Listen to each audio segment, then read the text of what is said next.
അപ്പൊ ഇതാണ് ഒരു ജനറൽ ആയിട്ടാണ് ഞാൻ പറഞ്ഞത്. ഇപ്പൊ ഇതേമാതിരി ഇപ്പോൾ നിങ്ങൾ ഏതെങ്കിലും ഒരു തലത്തിൽ ജോലി ചെയ്യുന്ന സ്ഥലത്തായിരിക്കാം, അല്ലെങ്കിൽ വീട്ടിലായിരിക്കാം, ഇങ്ങനെയുള്ള ഇതൊക്കെ നിങ്ങൾക്ക് പ്രതീക്ഷിക്കാം. കാരണം ഈ ദേവി നിങ്ങളിൽ കയറുന്ന സമയത്ത് നിങ്ങൾ ആഗ്രഹിക്കുന്ന മാതിരിയുള്ള ഒരു എന്തെങ്കിലും സിദ്ധി തന്നിട്ട് നിങ്ങളെ ഉപേക്ഷിക്കൊന്നുമില്ല.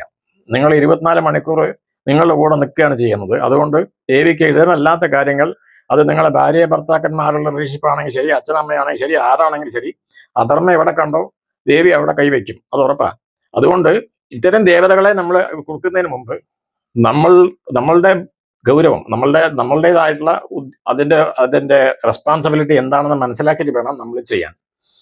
സാധാരണക്കാരി പ്രാർത്ഥിക്കുന്നതിൽ കുഴപ്പമൊന്നുമില്ല. അമ്പലത്തിൽ പോവുക, നിങ്ങൾ വഴിപാട് ചെയ്തോളൂ, ഒരു സ്തോത്രം പാരായണം ചെയ്തോളൂ. പക്ഷെ ഉപാസനയായിട്ട് എടുത്തു കഴിഞ്ഞാൽ സ്വാഭാവികമായിട്ടും നിങ്ങൾക്ക് ഇത്തരം കാര്യങ്ങളൊക്കെ നിങ്ങൾ ശ്രദ്ധിക്കേണ്ടി വരും.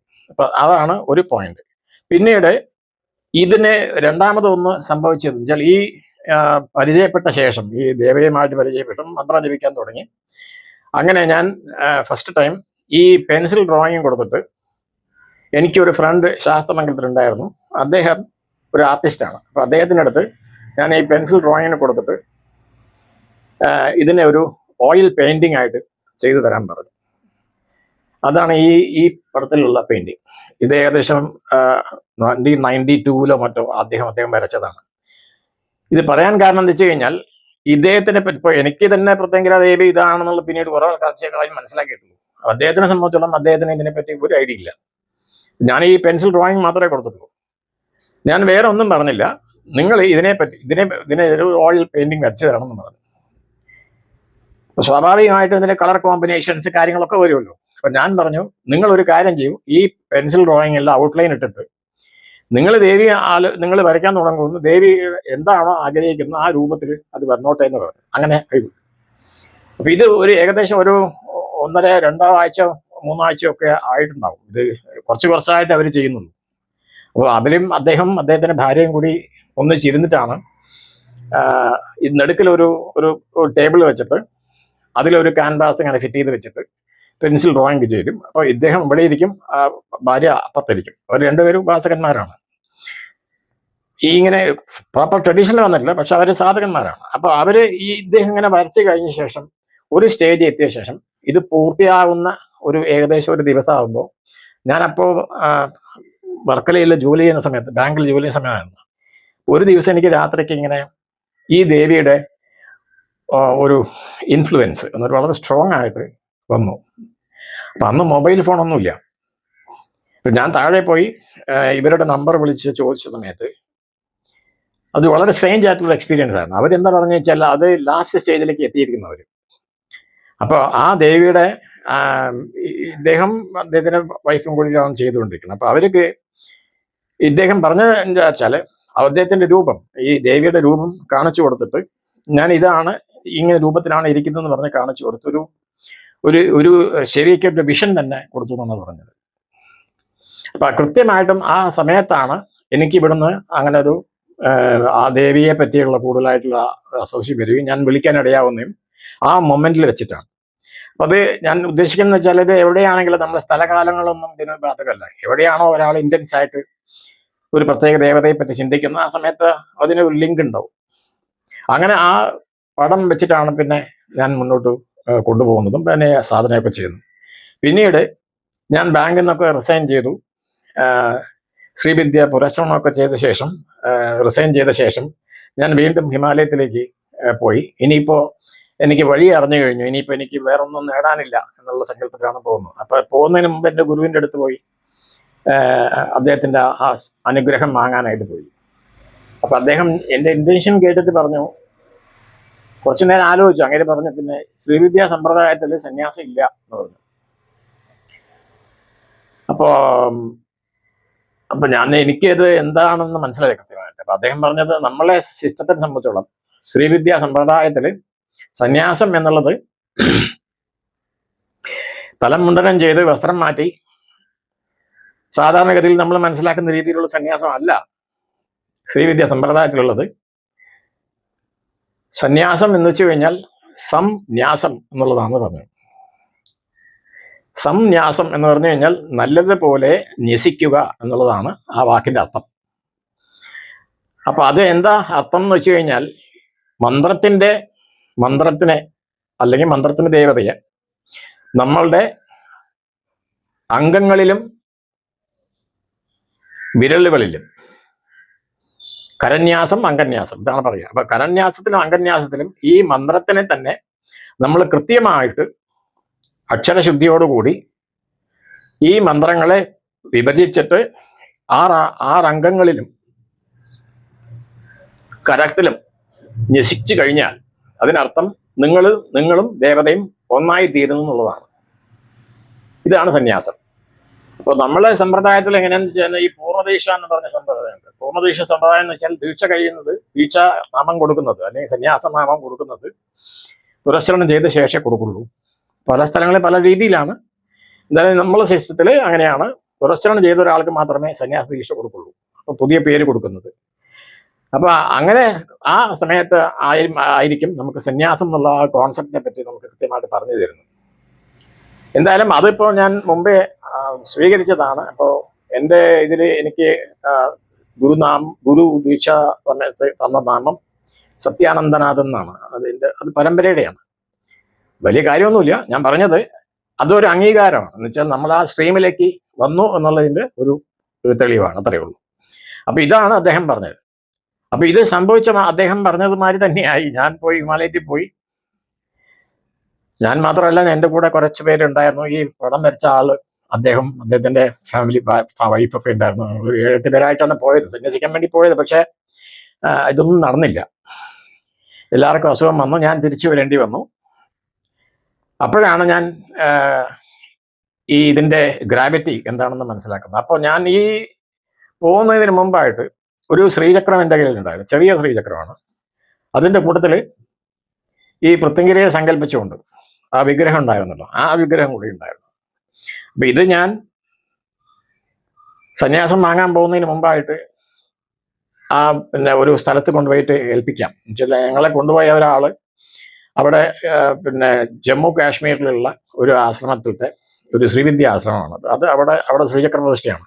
അവിടെ കൊണ്ടുപോയി സമർപ്പിച്ചിട്ട് പോകാമെന്ന് വിചാരിച്ചു. അങ്ങനെ ഞാൻ ഇത് രണ്ടും കൂടി അവിടെ കൊണ്ടുപോയി വെച്ചിട്ടാണ് സന്യസിക്കാൻ പോയത്. പിന്നെ ഞാൻ തിരിച്ചു വന്ന്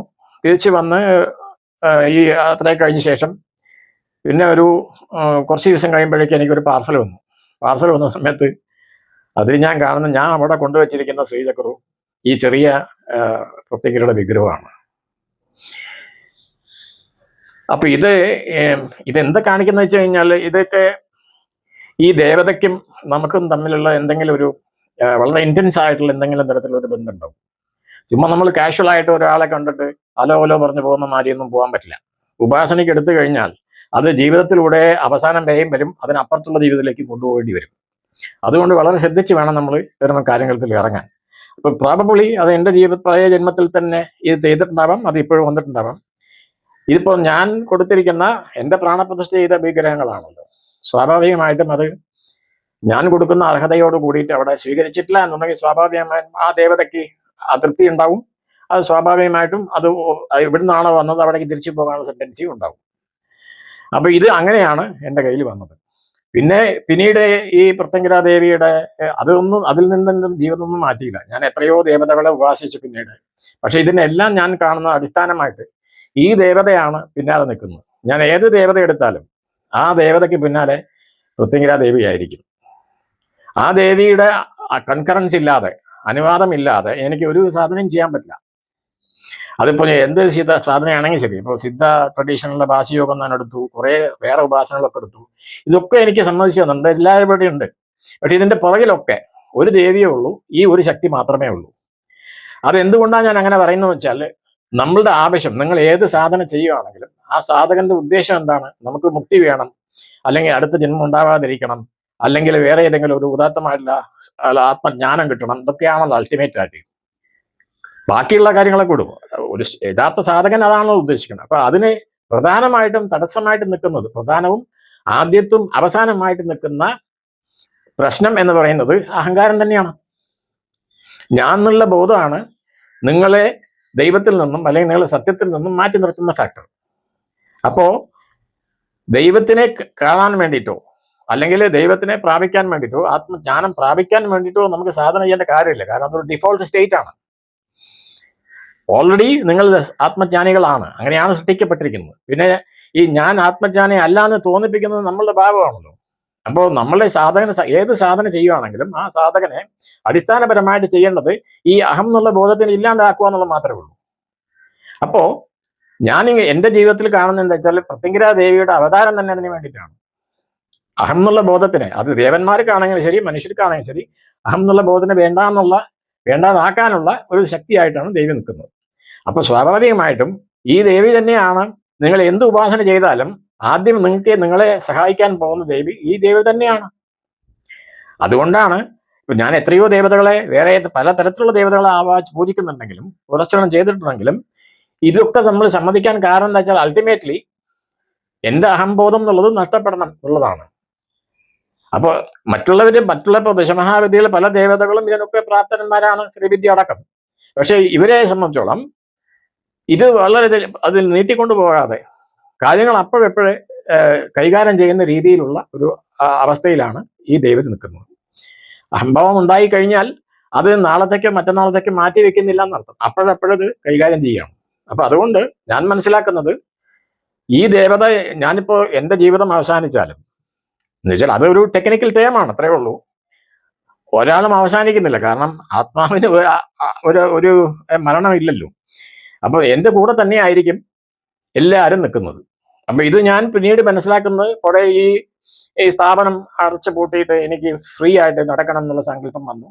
അങ്ങനെ കുറെ പേരെടുത്ത് വിഗ്രഹങ്ങളൊക്കെ കൊടുത്ത വിഗ്രഹങ്ങൾ ഏകദേശം 90% വിഗ്രഹങ്ങളും തിരിച്ച് സുമേരമഠത്തിൽ തന്നെ വന്നു. പിന്നെ ഇപ്പൊ ഞാൻ ആ ആഗ്രഹം വെടിഞ്ഞു. കാരണം അങ്ങനെ ഞാൻ ഈ പൂട്ടി പോകണമെന്നും എനിക്ക് സ്വച്ഛന്തമായി സഞ്ചരിക്കണം എന്നുള്ളതും അതും ഒരു അഹംഭാവത്തിന്റെ ഭാഗം തന്നെ ആയിരിക്കണം. അതുകൊണ്ടായിരിക്കും അവര് സാങ്ഷൻ ചെയ്യാത്തത്. എന്തായാലും ഇപ്പൊ എന്നെ സംബന്ധിച്ചോളം അതില്ല, അങ്ങനെ ഒരു ചിന്ത വന്നിട്ടില്ല. അപ്പൊ ഇതിനെ പറഞ്ഞു വരാൻ കാരണം, ഒരു ദേവതയെ നമ്മൾ എടുത്തു കഴിഞ്ഞാൽ ആ ദേവതയുമായിട്ട് നിരന്തരം ആ ബന്ധം ഉണ്ടായിക്കൊണ്ടേയിരിക്കും. അത് പ്രത്യേകിച്ചും നമ്മളൊരു തന്ത്രശാസ്ത്ര ക്രിയ പ്രകാരം ഒരു പുരസ്കരണമൊക്കെ ചെയ്തു കഴിഞ്ഞാൽ പിന്നെ ആ ദേവിയുമായിട്ടുള്ള ബന്ധം മാത്രമേ ഉള്ളൂ. നമുക്ക് പിന്നെ വ്യക്തിപരമായിട്ടുള്ള ഒരു ജീവിതമോ താല്പര്യമോ പിന്നെ ഉണ്ടാവാൻ വഴിയില്ല. പിന്നെ ആ ദേവതയ്ക്ക് ഇഷ്ടമില്ലാത്ത കാര്യങ്ങൾ, അതിങ്ങനെ ഒരു മനുഷ്യന്റെ ഇഷ്ടം അനിഷ്ടം മാതിരിയല്ല അവരുടെ ദേവത. അനീതിക്കും അക്രമത്തിനും അധർമ്മത്തിനും ഇടയ്ക്ക് അത് ഏത് ദേവതയാണെങ്കിലും അത് പ്രതികരിക്കും എന്നുള്ളത് ഉറപ്പാണ്. അപ്പോൾ അങ്ങനെയുള്ള സമയത്ത് നമുക്ക് അങ്ങനെയുള്ളൊരു ജീവിതമേ പിന്നെ നമുക്ക് വിധിച്ചിട്ടുള്ളൂ എന്ന് പറയാം. അപ്പൊ ഇതാണ് ഈ സംഭവത്തിന്റെ പുറകിലുള്ളത്. പിന്നെ ഈ പ്രത്യങ്കിരയുടെ ഉപാസന തന്നെ ഇവോൾവ് ചെയ്ത് വന്നു. അങ്ങനെ ഞാൻ തിരുവനന്തപുരത്ത് ഒരു വീട്ടിൽ താമസിക്കുന്ന സമയത്ത് എൻ്റെ സുഹൃത്താണ്, ബാങ്കിൽ തന്നെ ജോലി ചെയ്തുകൊണ്ടിരുന്ന ആളാണ് അദ്ദേഹം. ഞാനിങ്ങനെ ജോലിയെല്ലാം വിട്ട് ഒരു ബേസും ഇല്ലാതെ നിൽക്കുന്ന സമയത്ത് അദ്ദേഹത്തിന്റെ എന്താ പറയുക, കരുണാമയ ഒരു എന്താ പറയുക ജസ്റ്റർ കൊണ്ട്, അദ്ദേഹത്തിന്റെ ഒരു അനുഗ്രഹം കൊണ്ട്, അല്ലെങ്കിൽ അദ്ദേഹത്തിന്റെ ഒരു ഔദാര്യം കൊണ്ട് തന്നെ അദ്ദേഹത്തിന്റെ വീട്ടിൽ, അദ്ദേഹത്തിന്റെ ഭാര്യയുണ്ട്, 2 കുട്ടികളും ഉണ്ടായിരുന്നു. അദ്ദേഹത്തിന്റെ വീട്ടിലാണ് എനിക്ക് താമസിക്കാൻ അദ്ദേഹം സമ്മതിച്ചത്, അല്ലെങ്കിൽ പെർമിഷൻ ഉണ്ട്. അങ്ങനെ അവിടെ വെച്ചാണ് ഞാൻ ഈ പ്രത്യങ്കിര ദേവിയുടെ ശക്തമായിട്ടുള്ള ഉപാസനയ്ക്ക് ഞാൻ തുടങ്ങുന്നത്. അപ്പൊ അന്ന് ഞാൻ അപ്പോഴൊന്നും എനിക്ക് ഇങ്ങനെ പ്രത്യങ്കിര ദേവിക്ക് അമ്പലങ്ങളുള്ളതായിട്ട് എനിക്കറിയില്ല. ഈ ഇടയ്ക്ക് അങ്ങനെ താമസിച്ചുകൊണ്ടിരിക്കുന്ന സമയത്താണ് ഞാനും എൻ്റെ ഒരു ഫ്രണ്ടും കൂടിയിട്ട് ബൈക്കിൽ, ഒരു യമഹ ബൈക്കിൽ 2000 കിലോമീറ്ററോളം ഈ ബൈക്കിൽ ഇരുന്നിട്ട് യാത്ര ചെയ്ത് കുംഭകോണം വരെ പോയി. പല ക്ഷേത്രങ്ങളിലും പോകുന്ന കുംഭകോണം വരെ പോയി. അപ്പോൾ ഞാൻ ഈ പ്രത്യങ്കിര ദേവിയുടെ വിഗ്രഹം ഉണ്ടാക്കിയിട്ടുണ്ടല്ലോ, ആ വിഗ്രഹത്തിനെ ഞാനൊരു സഞ്ചിയിലാക്കിയിട്ട് എൻ്റെ പുറത്തിൽ ഇങ്ങനെ ഇട്ടിട്ടാണ് പുറകിലിരിക്കുന്നത്. അപ്പൊ ഞാൻ എവിടെയെല്ലാം പോകുന്നു അവിടെയെല്ലാം ദേവിയും കൂടെ വരുന്നുണ്ട്. അങ്ങനെ ഞാൻ ഏകദേശം തഞ്ചാവൂരിലെത്തിയ സമയത്ത് ഏകദേശം രാത്രി ഈ യാത്രയിൽ മഴ പെയ്ത സമയത്ത് ബൈക്കിലാണ് പോകുന്നത്. അപ്പോൾ റോഡ് സൈഡിൽ അവര് എന്താ റിപ്പയർ എന്തോ ചെയ്തിട്ട് കുറച്ച് മണ്ണ് വാരിയിട്ടുണ്ടായിരുന്നു. ഈ ബൈക്ക് കയറിയിട്ട് സ്കിഡായിട്ട് അപ്പുറത്തൊരു തോടാണുള്ളത്. അപ്പൊ ബ്രേക്ക് കിട്ടിയില്ല എന്നുകൊണ്ട് ബൈക്കും എല്ലാം കൂടെ ഞങ്ങൾ മറിഞ്ഞു വീഴുമ്പോൾ ഞാൻ പുറകിൽ ഇരുന്ന ആള് ഈ ദേവിയോട് കൂടി തന്നെ അങ്ങ് ഇയാളുടെ തലയിൽ കൂടെ, ഡ്രൈവറിന്റെ തലയിൽ കൂടെ കയറിയിട്ട് ഈ തോട്ടിലേക്ക് വീഴുക ചെയ്തു. അപ്പോൾ പിന്നെ അത് കഴിഞ്ഞ് പിന്നെ വണ്ടിക്ക് കുഴപ്പമൊന്നും പറ്റിയില്ല. പിന്നെ ഞാൻ എണീറ്റ് നോക്കിയ സമയത്ത് എൻ്റെ വലത് കയ്യിൽ ഇങ്ങനെ ഒരു ഒരു ഒരു 7 ടൈപ്പിൽ ഒരു മുറിവുണ്ടായിട്ടുണ്ട്. അപ്പോഴേ രക്തമൊന്നും കണ്ടില്ല, എനിക്ക് വേദനയും തോന്നിയില്ല. പക്ഷെ ഒരു 10 മിനിറ്റ് കഴിയുമ്പോഴേക്കും ഇത് കൂടുകൂടാന്ന് ഇതിനകത്ത് രക്തം ചോർന്നു തുടങ്ങി. പിന്നെ ഞാൻ വേദനയൊന്നും ഉണ്ടായിരുന്നില്ല. ദേവി എൻ്റെ കൂടെ ഇരിക്കുകയല്ലേ, ആ സഞ്ജീതൻ, ദേവിക്കൊന്നും കുഴപ്പമൊന്നും പറ്റിയില്ല. ഈ മടിയിലെടുത്ത് വെച്ച് ഞങ്ങൾ യാത്ര ചെയ്തു. തഞ്ചാവൂർ മെയിൻ സ്റ്റേഷനിൽ എന്നിട്ട് അവിടുത്തെ ലോക്കൽ ഹോസ്പിറ്റലിൽ പോയിട്ട് അയാൾ നോക്കിയിട്ട് പറഞ്ഞു, ഇത് ഇങ്ങനെയൊന്നും ഇത് ശരിയാക്കാൻ പറ്റില്ല, ഇത് കോസ്മെറ്റിക് സർജറിക്ക് വേണ്ടി വരും, ഇവിടെ നിങ്ങൾ അഡ്മിറ്റ് ആവണം എന്നൊക്കെ പറഞ്ഞു. അപ്പം ഞാൻ പറഞ്ഞു, നിങ്ങളൊരു കാര്യം ചെയ്യൂ, ഇതൊന്ന് തുന്നിക്കെട്ടിയിട്ട് ഞാൻ പൊക്കോളാം, ഞാൻ അടുത്ത ഹോസ്പിറ്റലിൽ പോയി നോക്കിക്കോളാം എന്ന് പറഞ്ഞു. അങ്ങനെ തുന്നിക്കെട്ടി. ഇതിനകത്ത് കുറേ ചളിയൊക്കെ ഉണ്ടായിരുന്നു, അതൊക്കെ എടുത്ത് തൂത്തുമാരി. അപ്പം ഇയാൾ ഈ സ്റ്റിച്ച് ചെയ്യുമ്പോൾ സമയത്തൊക്കെ ഞാൻ നോക്കിക്കൊണ്ടിരിക്കുകയാണ്. എനിക്ക് അങ്ങനെ പെയിൻ പ്രത്യേകിച്ച് ഞാൻ തോന്നിയില്ല. എന്തുകൊണ്ടാണ് ഒരു പക്ഷേ ഫിസിയോളജിക്കലി നമുക്ക് ഇങ്ങനെ ഒരു ക്രൈസിസ് വരുന്ന സമയത്ത് നമ്മളെ ഈ പെയിനിലെ ട്രാൻസ്മിറ്റ് ചെയ്യുന്ന ന്യൂറോ സമ്പ്രദായത്തിന് എന്തെങ്കിലും തരത്തിലുള്ള ഒരു പെനാൽറ്റിക് ആയിട്ട് എന്തെങ്കിലും ആയിരിക്കാം, അതുകൊണ്ടായിരിക്കാം. എന്തായാലും അങ്ങനെ സംഭവിച്ചു. പിന്നെ ഞങ്ങൾ കൊണ്ടുപോയി. പിന്നെ ഈ യാത്ര മുഴുവൻ ഞാൻ ഈ സംഭവിച്ചുകൊണ്ട് നടന്നു, ഒരു കുഴപ്പം പറ്റിയില്ല. അങ്ങനെ ഞങ്ങൾ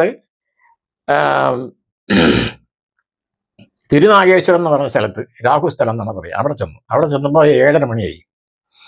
ഞാനിത് കുറച്ച് വിശദമായിട്ട് പറയാൻ കാരണം എന്ന് വെച്ചാൽ ഇതിനൊക്കെ ഒരു ലിങ്ക് ഉണ്ട്. അപ്പോൾ അവിടെ ചെന്ന സമയത്ത് തൊഴുതിട്ട് ഞങ്ങൾ പുറത്തിറങ്ങുന്ന സമയത്ത് അവിടെ ഒരു തെങ്ങിൻ്റെ തടിയിൽ ഒരു ചെറിയ ഫ്ലെക്സ് ബോർഡ് മാറി ഒന്ന് വെച്ചിട്ട് അതിൽ എഴുതി വെച്ചിട്ടുണ്ട് പ്രത്യംഗരാ ദേവി എന്ന്. അപ്പോൾ ഫസ്റ്റ് ടൈമാണ് ഞാൻ ഇങ്ങനെ ഒരു സ്ഥലമുണ്ടെന്നും ഒരു ദേവിക്ക് ഇങ്ങനെ ക്ഷേത്രമുണ്ടെന്നും ഞാൻ മനസ്സിലാക്കുന്നത്. കാരണം ഇവിടെ ഞാനിത് തുടങ്ങിയ സമയത്തൊക്കെ കുറേ പേരോട് ചോദിച്ചു, അവർക്കൊന്നും അറിയില്ല, ഇങ്ങനൊരു ദേവി പറ്റി അറിയത്തേ ഇല്ല. ഒരുപക്ഷെ അറിഞ്ഞവരെ പറയാതിരുന്നതായിരിക്കാം, രഹസ്യം കൊണ്ടായിരിക്കാം. എന്തായാലും പുറമേ നിന്ന് എനിക്ക് ഒരു ഇൻഫർമേഷൻ കിട്ടിയിട്ടുണ്ടായിരുന്നു. പക്ഷെ ഈ പോസ്റ്റ് കണ്ട സമയത്ത് എനിക്ക് ഭയങ്കരമായിട്ട് സ്ട്രൈക്ക് ചെയ്തു. പക്ഷെ അന്ന് ഞങ്ങൾ ശരിക്കും തിരിച്ച് നാട്ടിലേക്ക് വരേണ്ട പ്ലാനിങ്ങിലാണ് ഇരുന്നത്. ഞാൻ എൻ്റെ ഫ്രണ്ടിൻ്റെ അടുത്ത് പറഞ്ഞു, ഇങ്ങനെ ഒരു സാധനം കാണുന്നുണ്ട്, നമുക്ക് ഉടനെ അവിടെ പോകണം, എനിക്ക് അത് പോയാൽ പറ്റുമെന്ന് പറഞ്ഞു. അങ്ങനെ ഞങ്ങൾ അവിടെ നിന്ന് ഈ തിരുനാഗേശ്വരത്ത് നിന്ന് ഒരു 2 കിലോമീറ്റർ പോയി കഴിഞ്ഞാൽ ഈ അയ്യർവാടി എന്നാണ് ഈ സ്ഥലത്തിൻ്റെ പേര്. ഇന്നിപ്പോൾ ഫേമസ് ആയിട്ടുള്ള അയ്യാർവാടി ക്ഷേത്രമാണ് ഞാൻ അവിടെ കണ്ട ബോർഡ്, വർഷങ്ങൾക്ക് മുമ്പാണ്. അപ്പോൾ ഞാൻ ഇവിടെ ഇത് കണ്ടിട്ട് അയ്യാർവാടി എന്നുള്ള സ്ഥലത്തേക്ക് പോകുന്നു. അപ്പോൾ ഇരുട്ടാണ്, അന്ന് ഇത്രയൊന്നും ഡെവലപ്പൊന്നും ഇല്ല. അവിടെ ഒരു ഫോർലോൺ ആയിട്ടുള്ള പ്ലേസ്, വളരെ ലോൺലി ആയിട്ടുള്ള പ്ലേസ്. അപ്പം ഞാനൊരു കടയിൽ ചോദിച്ച സമയത്ത് അവരെ പറഞ്ഞു, ഇപ്പോഴൊന്നും പോകാൻ പാടില്ല അവിടെ എന്ന് പറഞ്ഞു. അപ്പം ഞാൻ നിർബന്ധം പിടിച്ചു, എനിക്കത് നാളെ നാട്ടിലേക്ക് തിരിച്ചു പോകണ്ട, എനിക്ക് ഇന്നേ പോയാൽ പറ്റില്ല. അതിൽ അവർ കർശനമായിട്ട് തന്നെ പറഞ്ഞു, അത് പോകാൻ പാടില്ല എന്ന് പറഞ്ഞു. അപ്പോൾ പിന്നെ ഞങ്ങൾക്ക് നിവൃത്തിയില്ലാണ്ടായി. ഇപ്പം നിങ്ങൾ പോയി കഴിഞ്ഞാൽ നിങ്ങൾക്ക് സ്ഥലത്ത് എത്താൻ പറ്റില്ല, അത് അങ്ങനത്തെ ഒരു ദുർഘടമായിട്ടുള്ള സ്ഥലമാണ്, വഴിയില്ല എന്ന് പറഞ്ഞു. പിന്നെ ഞങ്ങൾ തിരിച്ച് വന്ന് റൂമിൽ ഒരു ദിവസം കൂടെ എക്സ്റ്റെൻഡ് ചെയ്ത് പിറ്റേ ദിവസം ഏർലി മോർണിംഗ് 7 മണിയാകുമ്പോഴേക്കും ഞങ്ങൾ വണ്ടി എടുത്ത് അവിടെ പോയി. പോകുന്ന സമയത്ത് അപ്പോഴാണ് ഞാൻ മനസ്സിലാക്കുന്നത് എന്തുകൊണ്ട് അവർ പോകാൻ പാടില്ല എന്ന് പറഞ്ഞത്. കാരണം അത് ശ്മശാനമാണ്. അപ്പോൾ അവിടെയൊക്കെ സൈഡിലൊക്കെ ഈ ശ്മശാനത്തിൻ്റെ നടുക്കിലാണ് ഈ ദേവിയുടെ ക്ഷേത്രം ഉള്ളത്. അപ്പോൾ നമ്മൾ പോകുന്ന സമയത്ത് 2-3 ദിവസം മുമ്പ് കത്തി എരിഞ്ഞ ചെതയൊക്കെ അവിടെ കിടക്കുന്നുണ്ട്. അപ്പോൾ ഇവർ പോകണ്ടെന്ന് പറഞ്ഞതിന് കാരണം അതാണ്, ശ്മശാനമാണ്, രാത്രി പോകണ്ടെന്ന് പറയുന്ന ഉദ്ദേശം. എന്തായാലും ഞാൻ അകത്ത് പോയി ആദ്യം. അപ്പോൾ അവിടുത്തെ ഗുരുക്കൾ അല്ലെങ്കിൽ ആ പൂജാരി എണീറ്റ് വരുന്നേ ഉള്ളൂ, 7:30 മണിയായുള്ളൂ. അവിടെ ആരുമില്ല, ഞങ്ങൾ മാത്രമേ ഉള്ളൂ. ഞാനും ഉണ്ട്, എൻ്റെ ഫ്രണ്ടും ഉണ്ട്, കൂടെ എൻ്റെ സഞ്ചിയിലെ ദേവതയും കിടക്കുന്നു. അപ്പോൾ ഇദ്ദേഹം വീട്ടിൽ നിന്ന് അകത്ത് വന്നിട്ട് അഭിഷേകത്തിന് എന്തൊക്കെ ഇറങ്ങി. മെയിനായിട്ടുള്ള ദേവതയ്ക്ക് ഇപ്പോൾ ഇരുട്ടാണ്, അവിടെ വെളിച്ചം കൂടിയില്ല, വിളക്ക് കൊളുത്തിയില്ല. അപ്പം എനിക്കൊന്നും കാണാൻ പറ്റില്ല. ഈ ദേവിയുടെ കണ്ണ് മാത്രം വെള്ളിയിൽ ഇങ്ങനെ ചുമരിൽ പതിച്ച മാതിരിയെ കാണുന്നു. അപ്പോൾ ഞാൻ കുറച്ചുകൂടെ അടുത്ത് പോയി, ഇയാൾ അടുത്ത് വന്ന് പിന്നെ വിളക്ക് കത്തിച്ചിട്ട് അയാൾ ഒരു ലഘുവായിട്ടുള്ള എന്തോ അഭിഷേകം എന്തോ ചെയ്ത ശേഷം പുറത്തേക്ക് വന്നിട്ട് എനിക്ക് കുറച്ച് കുങ്കുമം തരുന്ന സമയത്ത് പറഞ്ഞു, അദ്ദേഹം ഇതാണ് പറഞ്ഞത്, നിങ്ങൾ പ്രത്യംഗര ഉപാസകനല്ലേ എന്ന് ചോദിച്ചു. ഇത് ഫസ്റ്റ് ടൈമാണ് ഞാൻ അയാളെ കാണുന്നത്, അയാളും എന്നെ ഫസ്റ്റ് ടൈമാണ് കാണുന്നത്. വിഗ്രഹത്തിൽ ഞാൻ പുറത്തെടുത്തിട്ടില്ല, എൻ്റെ സഞ്ജയ് താൻ തന്നെ ഉണ്ട്. അപ്പം അങ്ങേക്ക് എങ്ങനെ മനസ്സിലായി എന്നുള്ളതാണ്.